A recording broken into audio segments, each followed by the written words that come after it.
Bonjour et bienvenue dans Capsule Z, le podcast dédié au film Dragon Ball Z. Moi, c'est Ika et je suis accompagné de Zef. Salut Zef. Salut tout le monde. Alors Capsule Z, c'est quoi? C'est donc un podcast qui va être diffusé toutes les 2 semaines le mercredi à 16h et qui va donc revenir sur l'ensemble des films Dragon Ball Z, de À la poursuite de Garlic jusqu'à Dragon Ball Super Broly sorti récemment. On va essayer de les comparer, de les déconstruire, d'essayer un peu de comprendre ce qui fait leur sel, de leurs grands méchants jusqu'à leur esthétique. Et donc voilà, on va essayer de suivre un peu cette discipline de un film toutes les 2 semaines. Alors Zef, il me semble que toi tu les as jamais vus comme moi à la suite. Non, moi je les ai vus vraiment il y a un petit moment de ça. Enfin, j'étais gamin, je les matais c'était sur NT1 le samedi matin. Il y en avait un, voilà, j'avais mon chocolat chaud, j'étais au calme. Mais bon, ils passaient tous dans le désordre, alors c'était compliqué quoi. Disons que le rapport que j'ai avec ces OAV, et tu seras sans doute d'accord avec moi, c'est vraiment les personnages antagonistes vraiment mythiques qu'on va retrouver ensuite dans les jeux vidéo comme Budokai Tenkaichi ou ce genre de choses quoi. Oui bah pareil en fait, c'est ces ennemis-là qui m'ont motivé à regarder les OAV et qui en fait font vraiment le sel et l'ADN même de ces OAV-là. Ça peut être Janemba, Bojack ou alors Cooler, qu'on retrouve dans différents films, ou évidemment Broly, qui est quand même un personnage extrêmement important de Dragon Ball Z, alors qu'il est même pas officiel, entre guillemets, dans le manga. Et toutes ces choses-là, voilà, ont été vraiment très bien retranscrites dans les jeux vidéo, en fait. Et étant gamin, Budokai 3, c'était le feu, quoi. Ouais, exactement.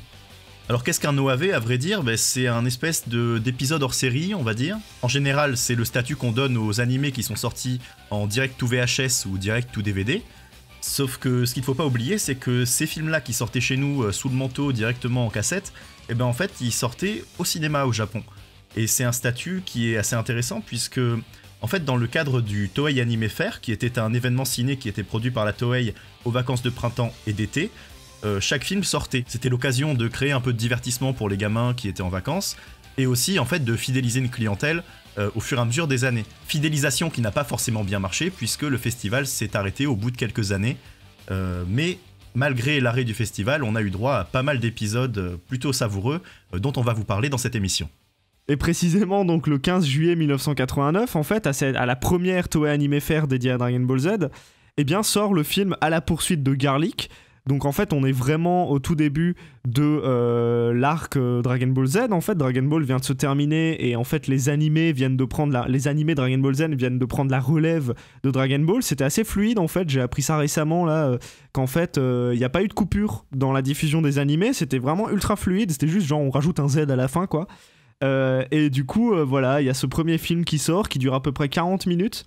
Alors qui est réalisé par Daisuke Nishio, qui est un gars qui a déjà bossé sur Dragon Ball simple, sur l'animé, et qui en fait va aussi signer plusieurs épisodes. On le reverra, je pense, dans plusieurs capsules Z, ce gars, parce que voilà, il a signé le combat fratricide, 100 000 guerriers de métal, justement, et voilà, il a signé plusieurs films. Faut que je vous dise quand même quelque chose sur 100 000 guerriers de métal. C'est un peu, je pense que ce sera un épisode un peu spécial, parce que c'est un peu l'épisode qui est la genèse de Capsule Z, puisque on a un profond désaccord avec Zef sur ce film.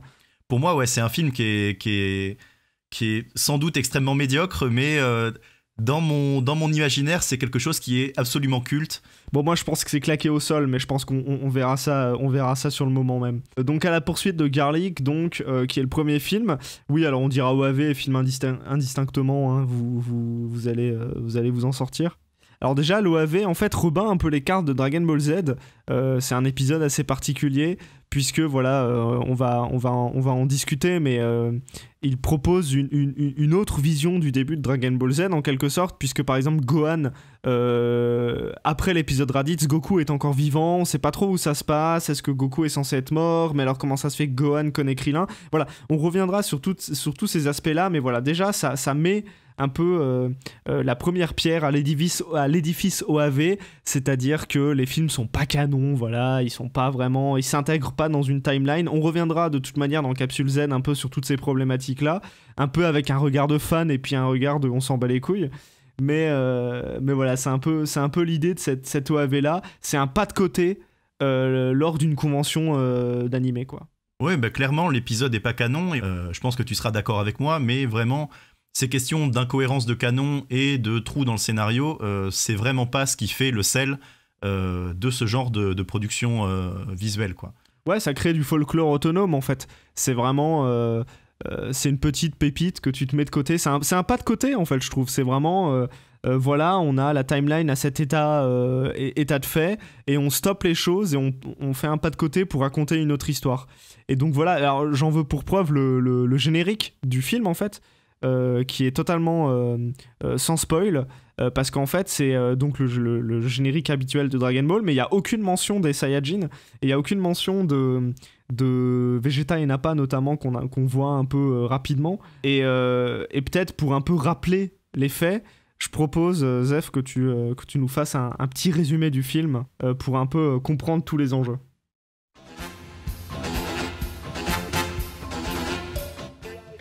Au début du film, Piccolo pue la défaite. Il s'entraîne à casser des cailloux pour faire des ricochets au bord du lac, mais là il est pris dans une embuscade et il se fait démolir par des ombres mystérieuses qui lui avaient rien demandé. Piccolo meurt, et donc Dieu meurt aussi. Pendant ce temps, au Mont Paozu, Gohan se régale en bouquinant ses encyclopédies Larousse dans son jardin.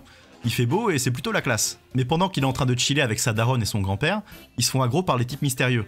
Bon, Chichi, elle se démonte pas, elle a fait les quarts de finale de championnat du monde d'arts martiaux, et elle est prête à se taper pour protéger les études de médecine de son gosse. Goku, il était parti pêcher à poil comme d'habitude, il sent son Spider Sense qui s'active, il court sauver sa famille, mais pas de bol, tout le monde est au sol. Et Gohan a été enlevé par les vilains hommes verts. Le chef des méchants, son blaze, c'est Garlic. C'est un espèce de nabo facétieux qui se fait méga respecter de ses stagiaires. En 4 minutes de film, ça fait déjà beaucoup de kidam ombrageux et machiavélique, quoi. On va dire que ça sent l'enfumage. Goku, lui, il va à la Kame House récupérer le Dragon Radar pour récupérer la boule sur le chapeau de son fils, et peut-être son fils aussi. Tout le monde lui dit de se méfier, mais trop tard, il a sauté sur le nuage magique et il trace direction le QG des vilains. Gohan, il décide de taper une partie de chat perché endiablé avec les sbires de Garlic, on sait pas trop pourquoi. Et là, il se retrouve à manger un fruit démoniaque qui le biture, mais alors sévère. 10 minutes que l'épisode a commencé, et Gohan chill avec un ami Triceratops imaginaire, pendant qu'un des sbires le course sur le chemin de ronde du château. Alors pendant que Gohan se la joue demoiselle de Rochefort, Garlic, lui, il a le temps de rassembler les Dragon Ball. Il invoque Shenron qui apparaît autour du château dans une tempête de swag, il demande l'immortalité, et il l'obtient. À ce moment-là, Goku arrive pile à l'heure pour en découdre avec les stagiaires de l'enfer. Dieu apparaît lui aussi, on sait pas trop pourquoi, dans une pluie de lumière, et il explique que l'ancien dieu avait vu les ambitions impures du père de Garlic, nanana, il l'avait scellé lui et ses sbires pour 3 siècles, mais Goku, lui, les histoires de démons ancestraux, il s'en bat l'œil en fait. Donc il laisse les vieux gérer leurs griefs, et il part récupérer son fils dans les profondeurs du château. Donc les sbires, Nikki, Ginger et Sancho, le lait de poule des ténèbres, ils se mettent en travers de sa route. Heureusement, Goku, lui, il s'en fout, il a fait de la gym au collège, donc il fait des galipettes pour les vesquis, ça marche plutôt bien. Les 3 méchants, ils gueulent le nom de leur plat préféré parce que chez Toriyama, on plaisante pas avec la bouffe, et ce rituel leur permet de passer en deuxième forme, et là, ils passent à l'attaque, et c'est parti. Goku, il est en galère, et là, soudain, on comprend pas, dans un travelling absolument incroyable, Krillin et Piccolo rejoignent la baston. Les mecs sont chauves, mais quand même, ils savent gérer leurs entrées, quoi, y a pas à dire. Cela dit, bon, Piccolo, c'est encore un méchant. Et comme personne n'a pris le temps de lire la suite du manga, tout le monde est en panique. Mais heureusement, le malentendu est vite dissipé quand Gohan se remet de sa gueule de bois et se met à pisser sur une rambarde sur la tête de Krillin. Le combat commence, pour de vrai. Tout le monde s'entraide un peu malgré soi, Krillin récupère Gohan. Au même moment, Garlic était en train de se taper contre Dieu. Piccolo et Goku le rejoignent dans une entrée assez fracassante. Dieu en difficulté, lui, il s'en fout, il a plus rien à perdre, c'est Dieu, mais quand même. Il est prêt à se faire sauter pour emporter Garlic avec lui. Garlic, il est assez saoulé que personne fasse attention à lui, quoi. Donc il passe en deuxième forme, et voilà la montagne de muscles, vraiment, il commence à sortir des doubles lariates et des boules d'énergie dans tous les sens. Incroyable moment Zangief, hein. Ah mais vraiment. Piccolo et Goku, ils sont assez surpris, ils peuvent à peu près rien faire parce qu'il reste encore 15 minutes d'épisode et que ce serait dommage de coucher le grand méchant direct. Du coup, pour rendre le combat équitable, ils commencent à se dessaper, et ça c'est le signe que la baston commence. Piccolo, il croit que le dossier Garlic est réglé, il se jette sur Goku pour faire d'une pierre deux coups. Mais Garlic crache de ouf d'avoir été oublié encore une fois, et il fait apparaître dans le ciel un monstrueux trou noir, la Dead Zone, big up à Cronenberg, hein, la famille, qui dévore petit à petit les ruines du château démoniaque. Là, Stéphane Bern en PLS, quoi, vraiment. Et ouais, le loto du patrimoine, mon gars, ce sera pas pour cette fois, quoi. Du fond des ruines, on entend chialer un petit gonze, et bon, le petit gonze, bah, vous l'avez deviné, c'est Gohan qui devient berserk. Alors là, il fait des gros yeux, il résiste au pouvoir attracteur, il fait un peu le fou, et il pousse un kiai si strident que Garlic perd l'équilibre, qu'il est pris à son propre piège dimensionnel et qui sombre pour l'éternité. En conclusion, quelque part, qui fait le malin tombe dans le ravin, quoi. Et tandis que tout le monde rentre chez soi main dans la main vers le soleil levant, Piccolo les regarde de loin en se disant que, bon, un jour, faudra bien se taper quand même. Donc voilà, en fait, c'est un film qui est quand même vachement propre et qui en fait c'est une espèce de Mario, quoi. C'est genre faut sauver la princesse Peach, sauf que Peach te casse la gueule à la fin, mais un peu comme Raditz, hein, il se fait enlever dans son espèce de boule là et puis paf, coup de colère, gna gna gna, et puis coup de tête. C'est un peu pareil et en fait c'est un film qui en fait présente bien ses personnages, je trouve, parce que c'est aussi ça, cette transition qu'il y a avec DBZ, c'est que c'est Gohan, en fait, le héros de DBZ. Ça, c'est un peu une hot take que j'ai avec un pote depuis des années. C'est que c'est vraiment l'histoire de Gohan. Ouais, absolument. On a vraiment le côté Goku, c'est le héros un peu à l'ancienne qui vient pour exécuter sa mission de sauveur à l'ancienne. On a Piccolo qui est l'antagoniste, qui est présenté dès le début comme étant le méchant. Même pendant le film, les persos sont là. Ce mec nous fout la trouille, etc. Et pourtant, il est là pour s'allier, entre guillemets, au héros traditionnel à l'ancienne qui est Goku, pour que le film avance, en fait. Tout bêtement, il n'y a pas d'autre raison que ça. Mm-hmm. Et en fait, ces deux persos-là, on les connaît. Et le vrai perso qui a du potentiel et dont on ne sait pas encore comment il va se démerder par la suite, c'est vraiment Gohan, quoi. Le perso, un instant, il est dans une séquence hyper comique. L'autre instant, on le trouve juste insupportable parce que c'est un gamin de 4 ans. L'autre instant, il est dans une séquence où il est hyper pipou, il lit ses bouquins et c'est vraiment un enfant. Et en même temps, c'est la clé du film, quoi. Trop stylé, c'est trop stylé ces moments-là, justement, où il est tout calme. C'est ce que je kiffe avec ce film, en fait, c'est que t'as vraiment un feeling Dragon Ball dans l'univers de Early DBZ. Le monde Paozu, en fait, tu le vois tout au long de DBZ, mais le côté montagne, le côté... Tu sais, t'as même Guimao qui déboule avec sa petite voiture, là, ou je sais plus quoi, il arrive à pied, je sais même plus comment il arrive, mais tu le vois arriver de loin. Et en fait, le jeu des perspectives, les décors, tout naturel, les petites fleurs, le petit étang et tout ça, ça donne un feeling très Dragon Ball, vraiment une notion d'aventure qui est ultra cool.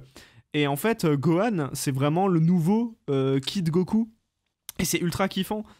Parce que tu le vois étudier, il est dans la nature et tout. Moi, je veux son bouquin sur les insectes. C'était genre du porno pour moi. Genre, je veux trop son truc, quoi.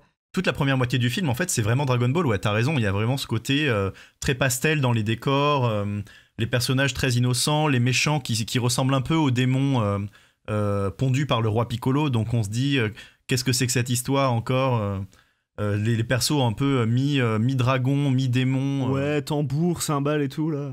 Ces espèces de chimères un peu étranges. On aura l'occasion de revenir sur les antagonistes, mais il y a vraiment ce côté à l'ancienne qu'il y a dans Dragon Ball.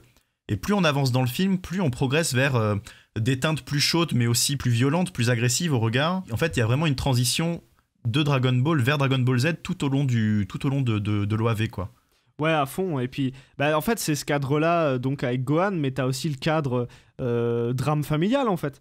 Enfin, ça commence avec Chichi, avec Guimao et tout, qui rapporte des livres pour Gohan et tout. Il y a vraiment ce feeling. Chichi veut que Gohan étudie bien à la maison, alors papy va ramener des bouquins universitaires à un gamin de 4 ans. Ouais. Il y a un peu cette idée-là qui est très réconfortante, en fait. Et justement, je trouve que l'arrivée des méchants...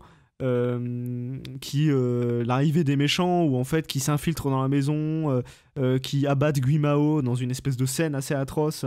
Guimao fait tomber des livres sur Gohan et Gohan il est en mode mais qu'est-ce que tu fais, pourquoi tu laisses tomber les livres et tout, et tu mets 4-5 secondes, tu vois, ça prend un peu son temps à te dire ouais, il y a un truc qui va pas bien là. Et tout à coup, t'as Guimao qui s'effondre et tout, et genre c'est ultra badant, et tu vois un connard en capuche derrière, quoi. Ouais, c'est exactement ça, ouais. Il y a vraiment le confort je trouve l'image très juste, ouais. Le confort de Dragon Ball avec tout ce qu'il avait de très comique qui disparaît. Ou plutôt non, je trouve pas qu'il disparaisse ce côté-là, mais il est vraiment synthétisé par le personnage de Gohan, quoi. Gohan, c'est le seul perso qui concentre à la fois le côté... manga d'arts martiaux classique de Dragon Ball et le côté comique aussi de Dragon Ball, quoi, qui est une facette qu'on perd complètement au fur et à mesure du film dans les autres personnages, quoi. Mis à part chez Krillin, qui bien sûr est toujours un personnage mi-personnage d'action, mi-personnage comique, et le voir se faire dessus à l'apparition de Piccolo, alors que le spectateur, lui, sait très bien que la tension n'est pas du tout entre Goku et Piccolo, mais entre Piccolo et les antagonistes. Voir Krillin ignorer cette tension-là et juste se faire dessus, c'est un moment qui est extrêmement savoureux pour moi, quoi. En fait, tout le film, à la poursuite de Garlic, au niveau des personnages, au niveau de la manière dont ils sont montrés, au niveau même de l'évolution du côté, tu vois, rivalité Piccolo-Goku qui vont aller taper la gueule de Garlic, en fait, c'est Raditz, quoi. C'est-à-dire que t'as Gohan qui se fait enlever, les deux ennemis de Dragon Ball sont obligés de collaborer pour essayer de casser la gueule à une espèce d'alien qui déboule. Il y en a un qui a une queue de singe, l'autre est chauve, mais bon, même combat, quoi. Et voilà, quoi, c'est vraiment l'épisode de transition, quoi. Ouais, puis même on pourrait pousser le parallèle plus loin avec tout l'arc Freezer, avec cette idée qu'on fait face à des monstres qui sont capables de transformation, donc il y a comment dire, des espèces de ruptures dans la linéarité des puissances et l'équilibre des combats, où vraiment il y en a un qui va avoir une puissance, l'autre qui va s'adapter, l'autre qui va dépasser, etc. Donc au niveau du rythme des bastons, cette espèce de motif qu'on n'a pas du tout dans Dragon Ball, mais qu'on va avoir dans Dragon Ball Z avec les personnages qui level up en fait au fur et à mesure de la progression. Déjà, je trouve qu'on l'a en prémisse à la poursuite de Garlic. Ouais, il y a un peu ce délire-là. Bah en fait, il y a des transformations, quoi. Ça, c'est un truc qu'on voit assez peu dans Dragon Ball. On en parlait l'autre jour. Ouais, je suis pas sûr qu'il y a... Bon, il y a des personnages qui se transforment, hein. Le roi Piccolo, Goku en Ozaru, mais bon, c'est pas encore la norme, quoi. Et du coup, voir des ennemis qui prennent du muscle et tout, ouais, ça c'est vraiment quelque chose qui va vers du Dragon Ball Z et va vers une nouvelle forme de narration, quoi. Donc ça, ouais, c'est assez ouf, quoi. Mais c'est intéressant qu'on parle de ça parce que, enfin, tu vas pouvoir nous en parler, mais les personnages du film À la poursuite de Garlic ont été implémentés un peu plus tard dans un arc filler de l'animé Dragon Ball Z. C'est ça, en fait, c'est l'épisode 108 à 116. C'est juste après que Goku casse la gueule à Freezer. C'est vraiment juste l'arc d'après, quoi. C'était en fait, je pense que c'était juste, il fallait caler 10 épisodes, 8 épisodes avant l'arc Cyborg pour un peu assurer une transition un peu cool. Et puis pour laisser tomber un peu la pression. En fait, c'est un arc. Alors, j'ai pas eu le temps de le regarder en entier, mais j'ai vu les 3-4 premiers épisodes. En fait, c'est Garlic qui se libère de la Dead Zone. Donc, c'est vraiment une suite au film, et en fait il déboule au palais du Tout-Puissant, il emprisonne Popo et donc Camille, et en fait il va essayer de diffuser une espèce de virus qui rend un peu tout le monde fou, et notamment à la Kame House où t'as Yamcha, Bulma et tout qui s'étripent, et il y a juste Krillin, Gohan et la meuf de Krillin marron. Voilà, vous voyez les espèces d'épisodes totalement claqués où t'as Tortue Géniale qui veut tripoter une nana en bikini. Bah c'est ça en fait. C'est marron, c'est la copine de Krillin, et du coup t'as 2-3 épisodes comme ça un peu rigolos, mais en fait c'est l'arc Garlic. Donc là je connais pas encore la conclusion au moment où on enregistre, donc j'imagine qu'il se fait casser la gueule. Mais je sais que ça se finit au palais du Tout-Puissant, quoi. Ouais, il me semble que ça se finit au palais du Tout-Puissant et que... encore une fois, c'est Gohan qui le met à l'amende, quoi. Donc vraiment 2-0 pour Gohan. Force à toi, mon frère. Pour revenir sur le film, aussi quelque chose moi qui m'a vraiment beaucoup plu toujours dans cette introduction, et un peu dans la manière dont il présente les persos et dont il assure la transition vers DBZ. En fait, c'est Chichi, quoi. T'as quand même une bonne vibe de Chichi façon arts martiaux. Comme tu le rappelais dans ton résumé, et c'est quelque chose qui est... Enfin, moi j'adore, quoi. C'est-à-dire que déjà des persos féminins dans DBZ, ça se compte sur les doigts d'une main, quoi. Justement, ce moment où Chichi se fait défoncer la gueule, elle est au sol, Gohan est sur le point d'être enlevé, et t'as Goku donc qui capte, ça va pas du tout chez lui. Il arrive en courant avec un poisson à la main qu'il est en train de traîner en sortant de l'étang à poil, et donc t'as une espèce d'urgence comme ça, mais qui est traitée un peu de manière comique, quoi. Alors que chez Chichi, t'as un plan où elle est au sol, un peu l'image est floue, et t'as juste une fleur nette au premier plan, et elle essaye de toucher la fleur, enfin genre l'innocence perdue, c'est ce que tu veux, quoi, enfin bref. Et donc du coup, c'est des trucs qui font que c'est dramatique, que c'est grave ce qui est en train de se passer, et pourtant Goku, quand bien même il est dans l'urgence, il y a un petit truc comique. Et en fait, ça aussi, je trouve que c'est assez important, parce que ça permet pour ceux qui connaissent pas forcément Dragon Ball Z, de poser les bases et de dire, bah voilà, en fait, on va tout le temps changer de ton. En plein milieu d'un combat, il va pouvoir y avoir une technique un peu insolite, ou alors il va y avoir des enjeux dramatiques avec un perso qui ressemble à rien. Et voilà, et en fait, c'est ça aussi, quoi, ça m'a vraiment plu, cette toute petite scène de montage alterné. Et je trouve que c'est vrai que ça aussi, ça présente bien les personnages, quoi. Et en parlant de personnages, justement, je voulais savoir qu'est-ce que t'as pensé de la scène où Shenron apparaît. Mais je l'ai trouvé très impressionnant. En fait, il y a un plan latéral du château de loin où on voit vraiment le dragon s'entortiller dans toutes les tours du château et apparaître dans cette espèce de nuage de lumière qui le caractérise. Dans ce sens, on retrouve vraiment le côté Shenron de Dragon Ball, quoi. Le dragon extrêmement impressionnant, qui provient d'un folklore que Toriyama s'est approprié. Et j'aimais vraiment bien ce côté... on a le Shenron magique, quoi. Le Shenron de Dragon Ball qui est impressionnant, qui va exécuter le souhait, mais disons qu'il est mis en scène de façon très, très frappante, quoi. Je sais pas ce que t'en as pensé, toi. Ouais, ça m'a marqué. Alors moi, j'ai juste trouvé le plan où il est de face. En fait, on voit une espèce de museau qui est dégueulasse. Je trouve que le dessin est vraiment sale. Mais par contre, oui, le plan que t'évoquais là, de côté, où tu le vois autour du château gothique, dans les espèces de nuages jaunes, ah non, c'est somptueux, hein, c'est super beau. Hein. D'ailleurs, c'est amusant que tu me parles de Shenron parce qu'il y a deux grosses incohérences dans le film qui tournent autour des Dragon Ball. La première, c'est celle qui me semble la plus simple à voir au cours du film, c'est que les mecs connaissent l'emplacement des Dragon Ball alors qu'ils n'ont pas de Dragon Radar. Est-ce que c'est juste que c'est des démons? Est-ce que... disons qu'on s'est habitué dans Dragon Ball avec le fait de trouver les Dragon Ball un peu comme une chasse aux œufs, quoi. Et là, pour les facilités du film, les antagonistes trouvent les Dragon Ball un peu par magie, quoi. On sait pas vraiment comment ils les trouvent. Et ça, déjà, c'est un premier point que je trouve amusant dans le fait que le film soit rempli de trous. Et la deuxième contradiction, c'est une contradiction dont je me suis rendu compte vraiment en revoyant le film très récemment, là, quand on prenait des notes pour la préparation de l'émission. Je sais pas si tu as fait attention, mais au tout début du film, Garlic arrive pour tuer Dieu, parce qu'il veut se venger de Dieu.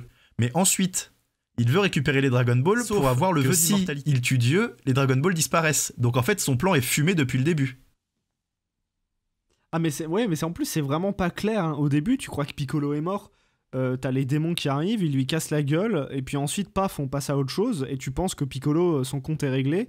Et ensuite, t'as le Tout-Puissant qui arrive. Alors, petite parenthèse, mais alors, j'ai pas compris. Hein. Quand il arrive au château de Garlic, il arrive un peu comme Whis. Donc il déboule avec son bâton à la verticale, c'est l'impression qu'il est drop Fortnite. Et genre t'as l'impression qu'il déboule en mode piqué quoi. Genre c'est pas clair du tout. Par ailleurs le tout-puissant qui se bat, trop bien. Hein. T'as une scène trop stylée où c'est en mode hop, il fait des petits sauts de galipette là parce que t'as Garlic qui lui envoie 3 boules de feu. Qu'elle régale. Quand ils se battent dans la cour intérieure là, du château, franchement, c'est bien animé, c'est rigolo et tout. Bon, il se fait un peu casser la gueule, mais bon, tu sens qu'il est vieux quoi. Et tu sais, il y a ce moment où il est en mode ah, s'il faut que je t'emporte avec moi, je t'emporterai avec moi. Et il est en mode Terminator, tu sais, t'as des espèces d'éclairs électricité et tout, il est à genoux et tout, c'est genre trop bizarre. Ouais, il charge son énergie et il y a vraiment ce côté bombe. Il a la même aura que Tortue Géniale qui va utiliser le Mafuba contre Piccolo Père, quoi. Oui. C'est vraiment j'ai aucune chance, mais si je peux essayer, j'essaye, quoi. C'est ça, mais du coup, en fait, il est vraiment genre, il est puissant, quoi. C'est encore un moment où tu te dis waouh. C'est Dieu, quoi. Ouais. C'est pas juste un vieux avec son pote raciste, quoi.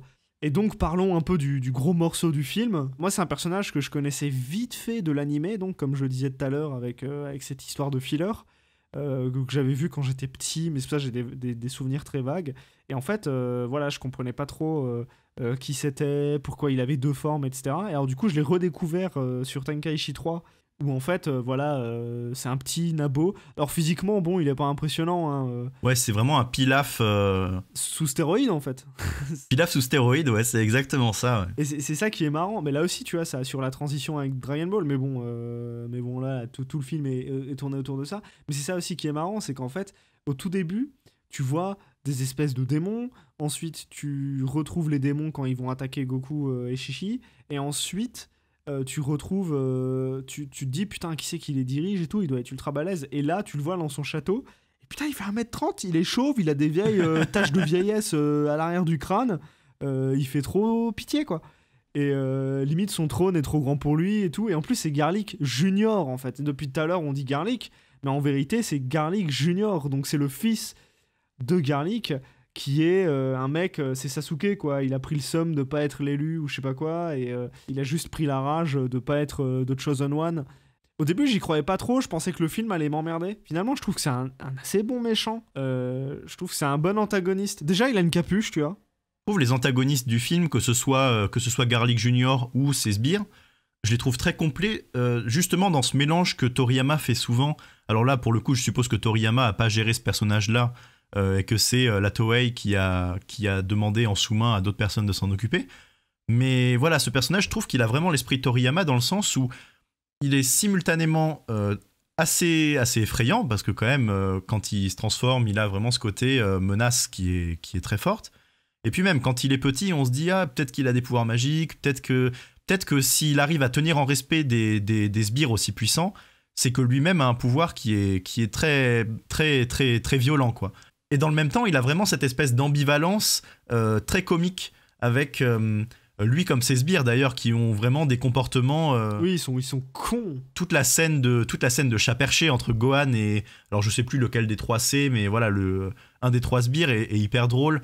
Il y a une séquence aussi où... j'allais dire Garou, putain. Garou arrive. Il y a une séquence aussi où Goku arrive vraiment comme un chien dans un jeu de quilles parce qu'il est prêt à récupérer son fils. Et les persos méchants sont en train de se gueuler des trucs au visage. Et Goku arrive, il arrive au milieu du truc et il gueule lui aussi rendez-moi Gohan. Et les sbires répètent encore rendez-moi Gohan, quoi. Donc c'est vraiment des espèces de gags qui sont, je suppose, complètement habituels, on va dire, dans les productions animées de l'époque. Mais c'est des gags qui sont en fait très efficaces parce qu'ils sont très simples, quoi. Parce qu'ils ont un rythme catchy et puis juste que voilà, on est là, on voit le truc absurde et on se marre comme des cons, quoi, vraiment, parce que c'est un gag de con. Ouais, bah c'est ça, mais même leur nom, tu vois, c'était tout de suite vendu, quoi, que c'est des tocards. Et du coup, c'est marrant d'avoir des persos qui ont des noms de condiments parce que tu sens vraiment que c'est... quelque part, l'image, c'est les persos qui donnent un peu de sel à l'épisode, quoi. Oh, double lecture. Les condiments assaisonnent l'épisode. Oh. Exactement. Et par ailleurs, je m'étais pas fait la réflexion jusque-là, mais en fait, c'est marrant parce que Piccolo, c'est aussi Piccolo Junior, en fait. Vu que son père, c'est un démon. Exactement. Et en fait, Garlic aussi, donc l'affrontement Piccolo-Garlic. Et ils ont pas trop joué dessus, tu vois, mais il y a un peu cette baston de papa par procuration, quoi. C'est vrai, ouais. J'y pensais pas du tout, mais c'est très juste. Alors, dans le film, en général, et ça, c'est peut-être lié au personnage, justement, de Garlic, c'est tout ce côté dark fantasy, presque, un peu berserk, un peu Dark Souls. C'est un peu le Dark Soul de l'OAV, hein, vraiment. Ah, mais c'est terrible. Mais c'est assez horrifique, en fait. Déjà, t'as un château gothique très beau, dans le ciel, tu sais pas trop où c'est juste un fond orange, c'est vraiment Castlevania, quoi, notamment quand il s'effondre. Donc ça, c'est très étrange pour du Dragon Ball Z. Et en fait, il y a des scènes de flashback qui sont super belles, et en fait qui développent une esthétique presque à part entière, qui déteint un peu sur le chara-design des personnages, des alliés, etc., qui font beaucoup plus Berserk, Jojo, Hokuto no Ken presque, avec des montagnes de muscles qui se transforment, des t-shirts qui se font déchirer, même Garlic transformé, c'est un mec qui rigole zéro, tu vois, il est très démoniaque, avec les oreilles pointues, les dents crochues, le regard méchant, etc. Et c'est quelque chose, en fait, moi, qui m'a vraiment frappé, c'est vraiment démoniaque. Et il y a notamment des scènes de flashback, je sais pas, toi, ce que t'en as pensé de ces scènes de flashback, je les ai trouvées très étranges, quoi, dans la direction artistique, quoi. Ouais, bah, les scènes étaient assez intéressantes. On a vraiment le côté animation expérimentale qu'on va retrouver dans la plupart des films d'animation des années 70, à une époque où en fait, on se permettait plein de trucs parce qu'on savait pas trop où on allait, parce qu'il y avait pas encore une industrie très cadrée, en fait, de l'adaptation en série d'animation de manga. Et donc, on se permettait un peu des trucs intéressants à droite à gauche. Et cette scène, en fait, je l'ai trouvée fascinante parce que déjà, au niveau des couleurs, il y avait, comme tu le disais, un côté très baroque, un côté très effrayant avec des aplats de couleurs rouge sur orange sur noir, donc qui mettent en avant la violence vraiment des personnages qui sont évoqués. Par exemple, dans le flashback central du film, c'est le personnage de Garlic Père qui est évoqué, le spectre qui plane sur le film, quoi, vraiment, qui est la menace dont Garlic Junior est le descendant. Et en même temps, on a vraiment ce côté, quand Dieu raconte ce flashback, une espèce de mise en théâtralité, en fait, avec le côté, pas ombre chinoise, mais le côté théâtre de silhouettes, avec ces silhouettes qui vont venir, qui vont se déplacer, etc. Il y a des silhouettes de démons qui vont se transformer en des formes qu'on ne comprend pas. Il y a, il me semble aussi, une armée de squelettes qui vient et qui prend possession de l'écran. Et donc on a à la fois ce côté souvenir qui est mis en avant par le personnage qui raconte quels étaient les dessins de Garlic. Et en même temps, on a un côté conte qui rend le truc un peu atmosphérique, qui met en avant le côté petite capsule expérimentale dans un film qui, lui, est complètement commercial et qui est juste fait pour être vendu aux gamins pendant les vacances d'été, quoi. Et justement, tu parlais des squelettes. Alors ça m'a tellement frappé. Je suis pas sûr qu'on ait d'autres squelettes dans Dragon Ball, hein. Je réfléchis, mais mis à part des espèces de squelettes robots qu'on a dans Dragon Ball... Le squelette pirate, oui, exactement. Mais sinon, il n'y a pas vraiment de squelette dans Dragon Ball. Et en fait, c'est assez ouf parce que je me suis rappelé, et pareil, en parlant de squelette, il y a aussi tout le rapport aux os, parce que voilà, les démons, ils font leur Kimimaro, là, ils sortent les os de leur épaule et tout pour se battre, et ils chopent des lames. C'est presque du body horror, quoi. Et en fait, Garlic, c'est totalement ça, quoi. La petite veine sur le seps, le corps vert musculeux, le jeu d'ombre, tu vois, c'est... Ouais, en fait, je trouve que c'est presque un seinen, quoi. C'est un manga pour adultes. t'as vraiment ce côté trashos, ce côté, même au niveau du trait, du ton, des couleurs, c'est à la fois très contrasté, et en même temps, il y a beaucoup de couleurs, mais parfois c'est un peu délavé, c'est crado, quoi. Mais quoi qu'il en soit, Garlic, oui, il y a vraiment cette espèce d'ambivalence. D'un côté, le personnage Nabo est comique, et de l'autre côté, quand il se transforme, il oublie toute notion de stratégie ou de quelles sont ses intentions. Il veut juste poncer Goku et Piccolo, quoi. Et le combat est vraiment très violent dans ce sens-là, et il y a vraiment je trouve que toute l'accélération de rythme qu'on va subir au fil de l'épisode mène à ce point qui est le combat de la fin, où vraiment on est là, scotché devant Garlic qui met des lariats à ses adversaires sans aucune retenue, quoi. Bah, c'est ça qui est assez dingue, en fait. C'est qu'il devient une brute assez folle, et il y a aussi ce côté désespéré, en fait. T'as le château. En fait, dès qu'il invoque la Dead Zone, donc cette espèce de dimension parallèle, là, de vortex dans le ciel, c'est super beau, hein, par ailleurs. Je trouve une espèce de couleur rouge et orange comme ça en spirale, c'est vraiment, et le ciel qui se brise aussi, comme un miroir. Alors ça, j'ai trouvé que c'était une super idée, quoi. Alors bon, la question de la Dead Zone, c'est canon, c'est pas canon, comment ça s'intègre dans le lore, comment ça s'intègre dans l'histoire et l'univers Dragon Ball. Bon, alors ça, je pense que le film s'en branle, donc je te propose qu'on s'en branle aussi. Ouais, ça me va. Et ce qui est assez intéressant, c'est en fait, tu sais pas, en fait, c'est la nature du truc. Tu sais pas si c'est juste un aspirateur qui t'envoie dans le vide. Tu sais pas si en fait il ouvre une dimension parallèle. Et genre ces squelettes vont arriver, c'est très bizarre, quoi. Pourquoi il fait ça, pourquoi, enfin tout est très étrange à ce moment-là, mais je trouve qu'il y a vraiment ce qui est réussi, en tout cas, c'est le sentiment d'urgence à la fin du film. C'est ce sentiment où tout est désespéré, ils commencent tous à s'envoler, le château est en train d'être détruit, et il y a un peu ce côté vas-y, je nique tout, j'en ai ras le cul. Et puis encore une fois, le perso est construit en miroir avec Dieu qui quelques instants plus tôt voulait se faire sauter la caisse pour partir avec Garlic, quoi. Mais ouais, ce que je trouve intéressant, pour revenir sur le flashback quelques secondes, c'est que finalement Garlic Junior, lui, il veut venger son père, mais à aucun moment il explique ce qui est arrivé à son père. Il faut vraiment attendre que ce soit Dieu qui arrive pour poser le flashback. Et du coup, ce qui est intéressant, c'est que c'est l'adversaire de Garlic qui pose et qui crée la légende de son père, quoi. Il y a vraiment le côté, moi en tant qu'adversaire, je viens et j'explique ce qu'a été la situation. C'est un huissier de justice, quoi. Il déboule, il authentifie. J'authentifie que ton père est dead. Rentre chez Watt. Allez, no problemo. On parle vite fait des scènes de combat. Ouais, moi, il y a deux scènes qui m'ont vraiment frappé. La première, on vient d'en parler. C'est cette scène de combat de fin entre Goku, Piccolo et Garlic. Mais en fait, il y en a deux autres un peu avant dans l'épisode qui sont assez intéressantes. Et c'est les deux combats séparés de Goku et de Piccolo. Je pense qu'on peut parler de celle de Piccolo en premier.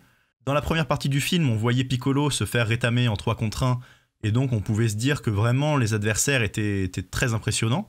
Et en fait, la suite du film nous révèle que pas du tout, et qu'en 1 contre 1, ils n'ont vraiment aucune chance face à Goku et Piccolo. Et alors aussi, justement, cette séquence d'affrontement, elle est pas isolée, elle fait partie d'une espèce de clip, d'effet clip, c'est-à-dire qu'en fait, la musique commence, et en fait, toutes les actions des personnages vont un peu être calées sur la musique, ce qui donne un effet clip de musique, quoi. Il y a un peu ce côté rythmé, etc., et je trouve que c'est virtuose. Ça dure 3-4 minutes, il va y avoir l'affrontement avec Krillin qui va chercher Gohan, ensuite Goku qui va se battre, Piccolo qui va tabasser le démon, etc. Et dès que par exemple il va y avoir un nouveau beat, il va y avoir une explosion ou une boule de feu qui est lancée, c'est ultra rythmé, et putain ça t'emballe, quoi. T'es dans le truc, pendant 4 minutes, t'es en mode waouh, c'est gros spectacle, quoi. C'est vraiment trop bien. Alors il y a aussi une autre scène de baston, moi, que j'ai relevée. En fait, c'est la scène de Goku à l'extérieur du château qui se bat avec les disciples, enfin les sbires de Garlic. Et en fait, ce qui est assez ouf, c'est que il sort le bâton. Et putain, ça me manquait, quoi. Ouais, le bâton magique. Et en fait, il y a des scènes virtuoses d'animation ultra propres, notamment un plan où Goku va esquiver les coups des 3 gars en même temps. Et il va faire un petit salto, une glissade, etc. Et c'est le même... c'est la même prise de vue, en fait. C'est le même plan. Et du coup... on voit à quel point il est agile, etc. Et c'est un régal à regarder, quoi. Ils ont dû se taper une barre à l'animé et puis ils ont dû saigner pas mal. Mais je trouve que le résultat est là. Je trouve que le film, pour le coup, il a vraiment des petits moments de gloire comme ça où, putain, c'est agréable à regarder. Ouais. Qu'est-ce que t'as pensé de l'affrontement avec Garlic Junior à la toute fin, et on va dire la résolution? Parce que dès qu'il active la Dead Zone, en fait, ça fout tout le monde dans le sbeul. Mais ce qui me gêne avec la scène de fin, c'est que Gohan devient très colère. Et en fait, il y a une espèce de succession de plans et tu sais pas ce qui devient de Garlic en fait. La manière dont c'est montré, j'ai trouvé ça pas très clair au niveau de la situation quoi. Bon, il le renvoie dans la dead zone mais avec une boule de feu, avec juste une espèce d'onde de choc. Ça, j'ai trouvé ça assez moyen quoi, vraiment à la toute fin du film. On sait qu'à la fin, Garlic doit être dans sa dead zone et ça clôt l'épisode là-dessus. Mais je sais pas, j'ai l'impression qu'ils ont pas trop su trouver une fin, entre guillemets, et savoir comment la mettre en scène de la façon la plus profitable. En même temps, je me dis, c'est assez cohérent avec le fait que Gohan sorte un peu de nulle part. Comment dire, cette mise en scène très saccadée, très alternée, avec des plans qui sont très inhabituels vis-à-vis du reste de l'épisode, eh bien on a vraiment ce côté chaotique, quoi. Ce côté, on comprend pas ce qui se passe, ça se résout un peu comme ça, et personne comprend ce qui se passe, quoi. Même Gohan ensuite tombe dans les pommes, et quand il se réveille, il dit merci mon père de m'avoir sauvé, tu vois. Alors que tout le monde est là, c'est toi Gohan qui t'a sauvé, donc c'est toi Gohan qui t'a sauvé toi-même. Non, justement, en fait, l'idée c'est qu'ils lui disent pas. Ça annonce aussi dans Dragon Ball Z le fait que Gohan, faut pas le chauffer, ça va être le Deus Ex Machina permanent, quoi. Donc ça c'est pas con, ça c'est pas con. Et du coup, juste pour conclure ce premier épisode de Capsule Z, on va un peu juste encore parler de l'humour du film, parce que il en est forcément pas dénué. Alors il y a plusieurs scènes moi qui m'ont bien fait triper.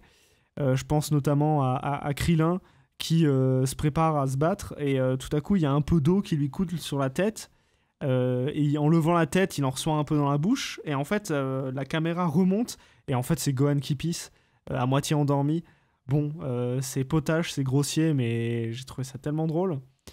Et la vraie scène dont on a envie de vous parler, parce que c'est la meilleure scène du film, elle est incroyable, et c'est assez expérimental, un peu comme les flashbacks de Garlic Jr., c'est la scène de Gohan bourré, façon homme ivre, parce que pour rappel, Gohan a faim dans le château et il chope un fruit, il le croque et le démon est assez abasourdi parce qu'il lui dit « Mes mains, c'était trop jeune, si tu manges ce fruit, tu vas être ivre. » Et en fait, Gohan part dans une espèce de trip où il va se balader dans le château en snobant tout le monde, en s'asseyant sur le trône, en voyant des dinosaures. Et en fait, c'est une petite chanson genre « Je suis le plus fort ah là là, je suis trop bien ». Alors c'est une scène incroyable où t'as Gohan ivre qui dit « Ah, je me sens si bien ».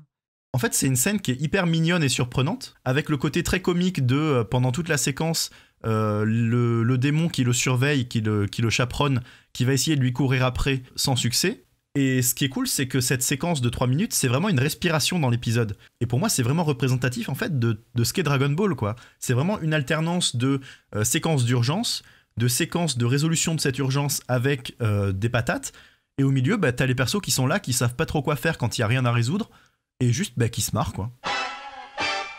Alors voilà, pour conclure, Zef, qu'est-ce que t'as pensé de À la poursuite de Garlic ? Eh ben écoute, Ika, c'était une excellente surprise. Je m'attendais vraiment à être dans un espèce de ventre mou de l'OAV avec une intrigue un peu plan-plan, des plot holes dans tous les sens, des personnages un peu éclatés. Bon, de ce côté-là, j'ai eu tout ce que j'attendais, vraiment. Mais en fait, ça m'a pas déplu, quoi. J'ai bien aimé me laisser porter par ce début hyper catastrophiste, par cette scène de chanson hyper surprenante. Et le film tente plein de trucs, à plein de moments, et puis on a cette deuxième partie de film où vraiment on est sur de l'action pure avec un enchaînement de bastons qui est hyper savoureux, quoi.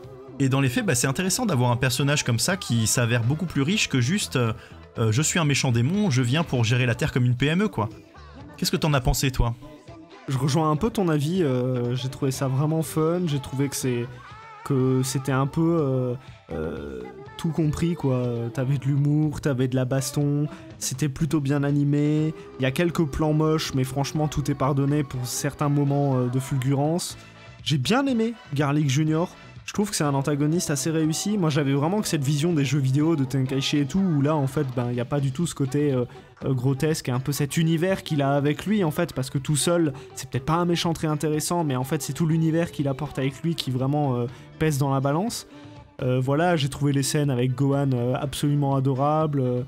Pas trop fan de la conclusion, comme dit, je trouve que l'idée de la Dead Zone, trilogie du samedi soir, c'est vraiment pas mal, mais c'est un peu brouillon, ouais. Cette fin est un peu brouillonne en comparé du reste. C'est un peu brouillon. Non, c'est juste, voilà, j'ai trouvé que la conclusion était un peu claquée, un peu peut-être vite expédiée, j'aurais voulu en voir plus. Mais sinon, Sinon, je trouve que voilà, ça fait l'affaire, ça apporte quelque chose à Dragon Ball, et c'est peut-être le plus important, ça apporte un côté adulte, un côté gore, un côté mature. Et voilà, c'était vraiment bienvenu, et j'espère que pour la suite des films, on va être tout aussi surpris qu'on l'a été, quoi. D'autant plus que là, vraiment, le point marquant de ce film, c'est que c'est vraiment l'épisode de rupture, on va dire, entre Dragon Ball et sa suite. Et ce qui va me sembler intéressant, c'est de voir comment les différents OAV qui sont sortis dans les années à venir arrivent à gérer cette rupture. Est-ce qu'ils vont s'enterrer dans un schéma très similaire, ou est-ce qu'ils vont essayer de proposer à chaque fois une lunette un peu différente pour voir ce que peut être l'univers de Dragon Ball d'une autre façon, quoi. Bah, c'est ce qu'on verra dans les prochains épisodes de Capsule Z. En tout cas, pour la poursuite de Garlic, c'est terminé. Mais avant de vous laisser, je vous propose qu'on s'adresse tous à Shenron dans la Minute Shenron.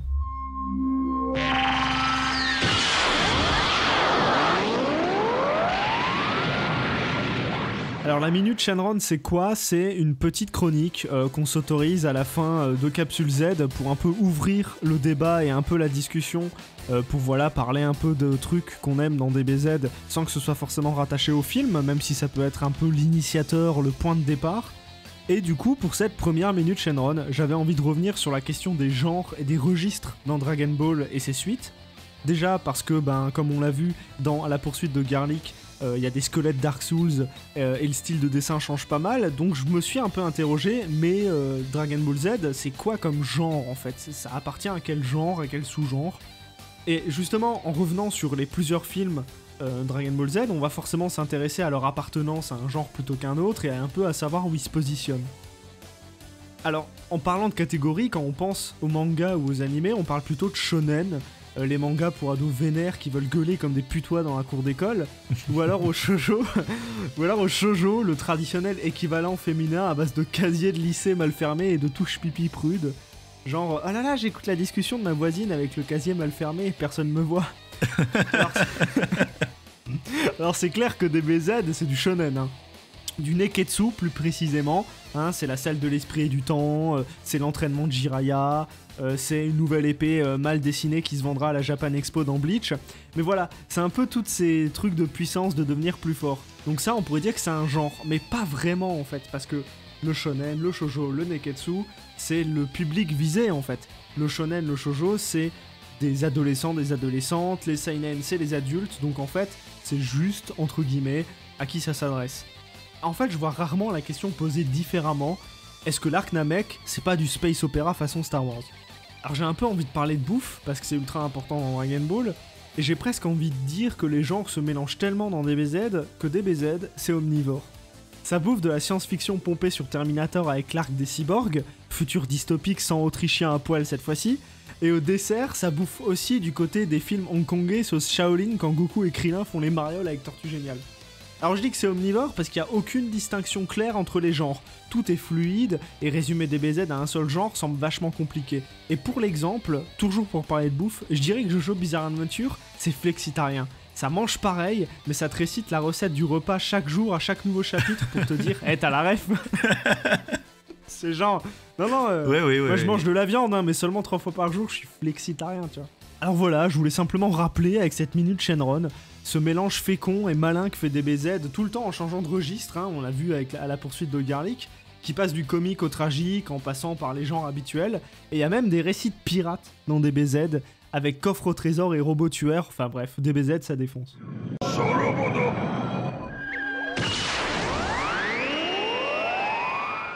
Voilà, c'est la fin de Capsule Z épisode 1 à la poursuite de Garlic. Vous pourrez nous retrouver sur les réseaux sociaux, notamment Twitter avec le @CapsuleZPodcast, tout attaché, et sur les différentes plateformes de diffusion de podcasts. Alors ça, au premier épisode, à l'heure où on enregistre, on n'est pas encore tout à fait sûr desquels, donc si vous nous trouvez sur internet, c'est bien, et puis sinon vous nous trouverez plus tard, mais en tout cas, a priori, on sera sur YouTube. Et pour conclure correctement ce premier épisode, et comme tous les autres épisodes, on va s'arrêter et se laisser en musique, puisque Zef, tu nous as choisi un morceau. Oui, je pense qu'on pouvait pas s'arrêter de parler de À la poursuite de Garlic sans s'écouter l'incroyable morceau Tenkaichi Gohan, chanté par Masako Nozawa, et qui est donc le morceau de comédie musicale que chante Gohan quand il est rebou. J'espère que ce morceau vous plaira autant qu'il nous a fait marrer, Et puis on se dit à très bientôt dans un nouvel épisode de Capsule Z.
僕は天下一の大天才